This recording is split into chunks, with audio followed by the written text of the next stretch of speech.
Now let's get into a little bit of theory of what exactly is a business plan. And I want to cover a lot of issues that typically come up during business planning. The first thing is, a lot of people just want to have a business plan document just to have some document. They feel good about it, but it's not some kind of a homework assignment, and it's not to be used as a tool to procrastinate.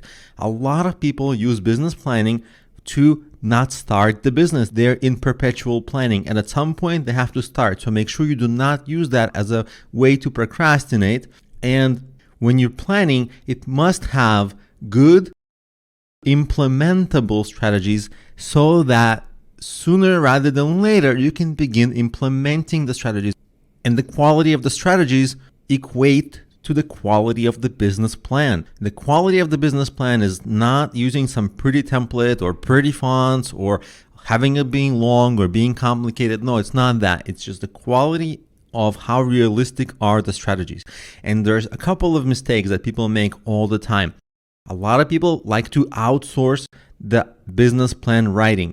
Guess what the people who are writing it do? They just copy and paste their previously written business plans and just change your name and a few details, of course, and some numbers, but really they're just copying and pasting most of the time, unless they're charging really high-end fees. And often people who are planning, they like to use random templates as guides, and again, it's just random templates, nothing specific for your business.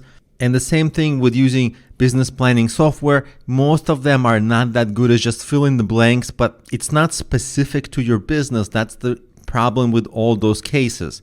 And anybody experienced, like an investor, like a good potential partner, can immediately tell if the business plan is good or bad, or if the strategies will work. So when you're writing it, get coached. Instead of just hiring somebody random to write it, get coached and write it side by side with somebody, because during that writing, they can help you catch a lot of mistakes, and they can train you, and they can explain things to you.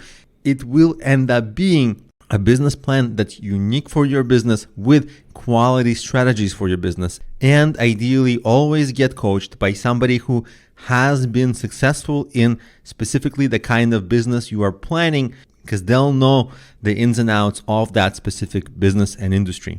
Now let's also talk a little bit about the purpose of the plan and when you need to have it. A lot of people think, I'm going to give my business plan to a bank. Well, guess what? Banks often do not loan to companies which have not started. That's very rare. If you want to take a loan to fund a company which hasn't started, it's usually through a personal loan, which is problematic in its own case. So it's a little bit of a misconception that a business that's not started will get a loan from a bank. Also, a lot of people think they're going to give their plan to investors. Well, investors like real-world traction and real-world implementation, and they prefer shorter pitches rather than longer plans, because real investors get bombarded with these plans and they just don't have time to read through all the details. So there are two instances when I recommend having a business plan. In all cases, you need to plan so you can organize your idea. And there's always a balance. No planning is terrible, and too much planning is terrible. You've got to find that middle ground, because the point of planning is to catch a lot of the mistakes early. You're never going to get all the mistakes out, but you'll catch a lot of the errors, and every error you catch is directly proportional to increasing the chances of your business's success. So of course, you should always plan just to organize your ideas. It doesn't have to be a written plan necessarily, because you might not end up giving it to banks or investors, but you should have it for your own sake, maybe just in your head.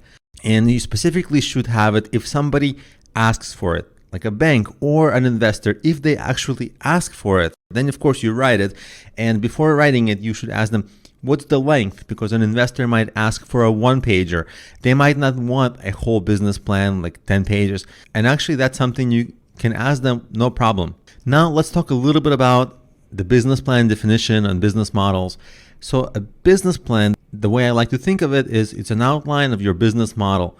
All it means is how different parts of your business function on their own, and most importantly, together. And from the plan, it should be easy to determine, is the business feasible? Do you see the light at the end of the tunnel?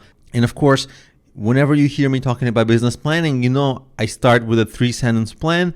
You put what's the business, marketing, how does it make money? Those are the core aspects. And under those core aspects are many other aspects. And those subcomponents can make a business complex. For example, you might have inventory, you might need to ship, you might have logistics, you might have storage issues, or you might not have them at all. You might have vendors, or you might not have them at all. So in many different cases, there are many subcomponents. For example, even in your marketing, under marketing, you can have business card marketing, flyer marketing, networking marketing, event marketing, and it's very easy to get lost in them and to have them make things confusing. That's why it's important to start with the 3 core aspects, that 3-sentence business plan. The simpler you keep it, the better for you. Because complexity, it might seem attractive in theory, but actually complexity can hurt because you want to have things clear and simple. And all the time, when you're planning and when you start your business, what you want to do is adjust the parts of the business so that they work well together. For example, if you change your business a little bit, well, some marketing can stop working. So you'll have to adjust the marketing. And maybe you'll adjust the marketing, but maybe it becomes too expensive, so it's no longer profitable. Oh my God. So you have to change how the business is, or maybe redo the marketing again so it's profitable. And so you kind of shape your business model over time. So your business model is something fluid that you keep on adjusting and improving over time. Did you find this insightful? Was it useful in your journey to improve your productivity and increase your bottom line? If so, we have some good news for you. Along with other outstanding lecturers, we have developed a wealth of resources, including tools and online courses, many of them which are free, by the way, in order to help you develop your understanding of your business, bring clarity to your journey, and see what works for your enterprise. Get in touch today.